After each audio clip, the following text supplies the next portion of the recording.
Bonjour à tous et bienvenue dans Déclic, le podcast qui tente de décrypter Google Ads et plus généralement l'univers du SIA. Je suis Jérémy Lacoste, consultant SIA depuis plusieurs années et j'aurai le plaisir d'aborder une fois par semaine une problématique search. Sans langue de bois et toujours avec bienveillance, l'ambition au cours de chaque épisode est de déconstruire les mythes autour de Google Ads, une plateforme qui vient de fêter ses 20 ans, en partageant mes échanges, lectures et retours d'expérience. Pour ce 50e épisode, je vous propose de faire un peu de prospective et d'imaginer ensemble quels seraient les contours de notre discipline d'ici 2025. Avec l'essor de l'IA générative, nous sommes clairement à un tournant majeur. S'il est difficile encore d'avoir une vue claire de l'impact de cette nouvelle technologie, il existe tout de même des dynamiques qui tendent à se confirmer. Faisons le tour d'horizon et regardons dans la boule de cristal. Allez, je compte les points. La première tendance est l'automatisation partout, tout le temps. La création d'annonces, la production de vidéos, de bannières, le pilotage des stratégies d'enchères, ou même l'utilisation des audiences. Tout maintenant dans la plateforme est alimenté par l'IA et vise donc à une plus grande automatisation. Google nous pousse d'ailleurs à la pratique du one-click avec force recommandation automatique qu'il suffit d'actionner. Si l'automatisation a évidemment du bon, puisqu'au-delà du gain de temps, elle permet d'être focus sur des tâches à plus forte valeur ajoutée, elle ne doit pas amener à un désengagement du consultant comme c'est parfois le cas. L'automatisation doit s'accompagner d'une augmentation de la vigilance humaine et surtout d'une meilleure alimentation des algorithmes avec les bons signaux. Autre changement intéressant, l'intégration et la massification des IA génératives à la ChatGPT ou Bard. Aujourd'hui, nous sommes en plein dans la hype, mais quid en 2025? Difficile à dire. En tout cas, une chose est sûre, Microsoft prépare déjà l'après avec un chat intégré à sa SERP et qui contient déjà des liens organiques et des liens payants. Toute la question est de savoir si la requête dans le ChatGPT va remplacer la requête dans la SERP. Honnêtement, je n'y crois pas trop.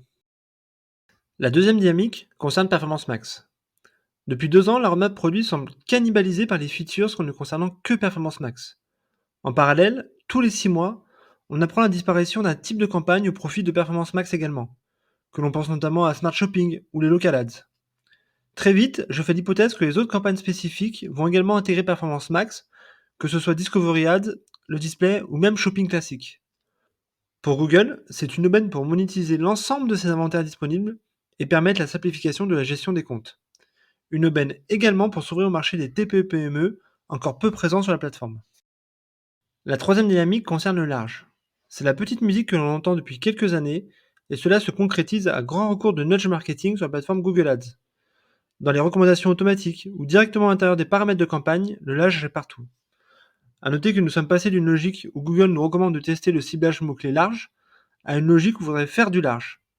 Ce serait la concrétisation de la fin de la toute-puissance du mot-clé au profit de l'intention de recherche. Ma conviction est que d'ici 2 ans, on risque d'assister à la disparition des match types, perdant ainsi le peu de contrôle que nous avions sur le spectre sémantique. Pour les gros annonceurs, ce sera plutôt neutre, puisque grâce au smart bidding et à une bonne hygiène de compte, les risques de dérapage seront limités. Mais pour les petits comptes, ce sera plus compliqué.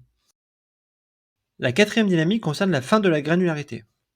À mesure que l'automatisation gagne en terrain, une certaine opacité s'opère sur les comptes. 2 exemples plus ou moins récents. Une partie des termes de recherche sur lesquels nos mots-clés ont diffusé ne sont plus accessibles. Et Performance Max qui reste encore un peu cryptique, notamment sur le volet inventaire de diffusion. Je fais l'hypothèse que cette tendance va s'accélérer. Au fur et à mesure que le produit va se simplifier et se démocratiser, il s'agit de le rendre le plus accessible possible et donc d'éviter de rendre la lecture ardue. Résultat, de plus en plus de paramètres vont disparaître. Pensons récemment à la rotation des annonces ou au ciblage géographique de nos campagnes.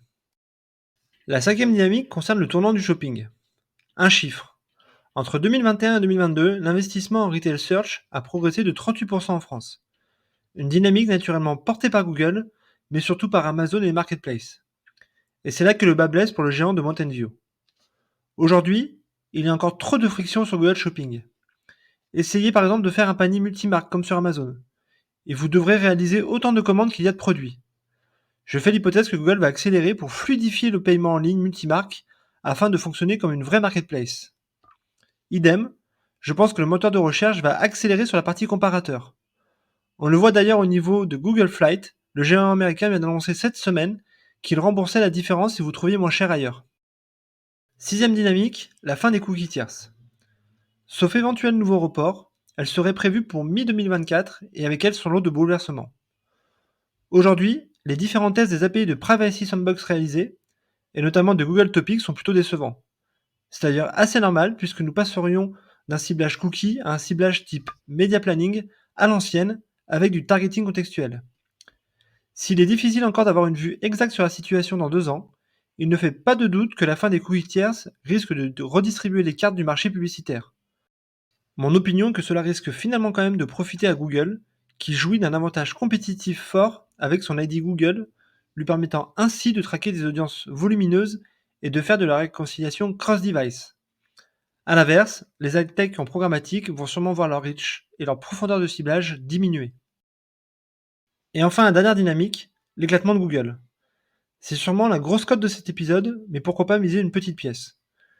Google n'en est pas à son premier procès, mais s'il y a bien quelque chose que les Américains n'aiment guère, ce sont les positions hégémoniques sur un marché donné. Et c'est notamment tout le sens du procès antitrust qui a lieu en ce moment aux États-Unis.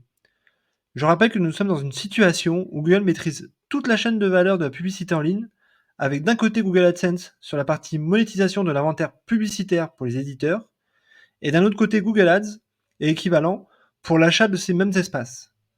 Si le procès risque de durer longtemps, il pourrait très bien déboucher sur la scission de Google en plusieurs entités, une aubaine pour les ad serveurs et DSP qui trouveraient là une opportunité de croissance.